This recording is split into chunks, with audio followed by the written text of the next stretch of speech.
What's up, guys? Today we're going to give you a quick review on our Klock Werks Flare windshield from a rider's and a passenger's perspective. So without messing around too much, let's get straight into it. Once again, not a sponsored video, something we paid for. We had a lot of you guys ask if we could do a review on this windshield, so here it is. Here you go. Riding season is among us, but unfortunately today is a super rainy day for us, so we thought it'd be a good day to do this review for you guys. The first thing I'm going to mention is the only other windshield we've had other than the OEM one is an OEM replacement, which was 2 inches shorter, I believe. I think the stock one was 12 inches and our replacement was 10. The 10-inch one is an OEM replacement made by Slipstream, which I just got off of Amazon. So whenever I say the other one or the OEM, just know it's either the stock one or the one we replaced it with originally. The Klock Werks we got is an 8.5, but it is supposed to work like a 10 with the Flare. All right, the first thing, why did we go with Klock Werks? I put out some feelers on social media, tagged a bunch of, well, first I asked you guys what you use, and it was kind of like asking an oil question. Like I got 100 different answers. So what I did is I put out some feelers on social media of the most recommended companies that you guys gave to me. I tagged all the companies in it, and only one company responded. Klock Werks. Klock Werks. Which right away with me, that was huge. That means their customer service is good and they're in the scene, you know? So that's why I went with Klock Werks. I have not tried some of the other ones. I won't mention it in this review. You guys know what they are. We had the opportunity to try a 6.5 inch and also an 8.5. So we were able to kind of test which one worked best for us. And the smaller one didn't work for me. My head was buffeting like crazy. I did not like it. It was okay in town. Once we got out to the highway, we didn't even get to 50 miles an hour, and I was like, nope, we got to turn around. So it didn't work for me. Yeah, the 6.5 was a little short for 2-up. The riding we do, which is mostly highway stuff at speed, 75 mile an hour. So it didn't really, where we wear full face helmets, there was a lot of buffeting, like she said. So that one I wouldn't recommend if you're doing a lot of out of town riding, a lot of long distance trips, long distance travel, kind of things like that. We ended up with the 8-inch. We both really liked it.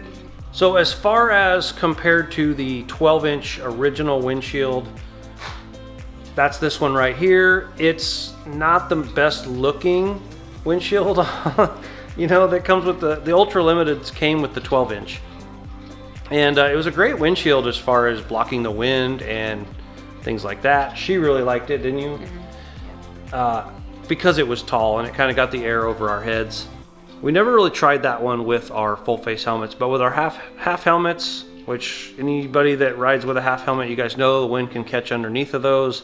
Try pulling it off your head, makes your neck a little tired. We didn't have any problems with that. My huge thing with that was it looked really nerdy. It was ugly. Which, in my opinion, that the Klock Werks Flare it's a really good looking windshield. I mean, it fits the style of the bike a lot better, and it looks a lot better. It's not as nerdy. Yeah. We're gonna start with talking about the pros first.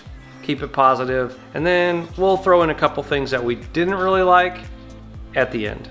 Hey, I'm gonna cut in real quick and remind you guys that if you are not subscribed, please subscribe below. We are super close to the 10,000 subscribers mark, and we would love to hit that before riding season starts. So please like or dislike the video and subscribe, please.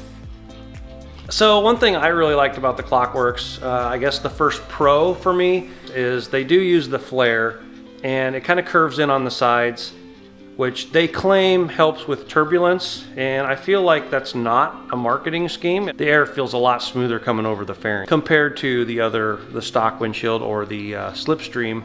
So on top of the less turbulent air, the air did seem to come over the fairing a lot better and get high enough on our helmets where it wasn't moving our head around at all.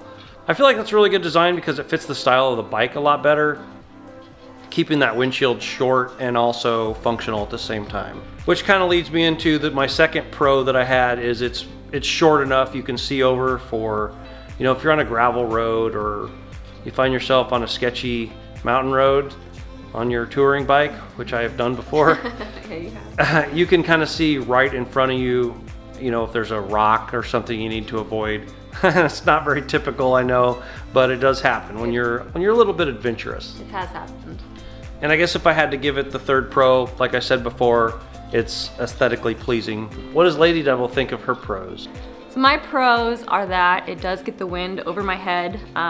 Like I said before, the smaller windshield, the shorter windshield, I noticed a lot of buffeting. With this one, I don't. And that helps me really relax on the long rides that we do and fall asleep easier.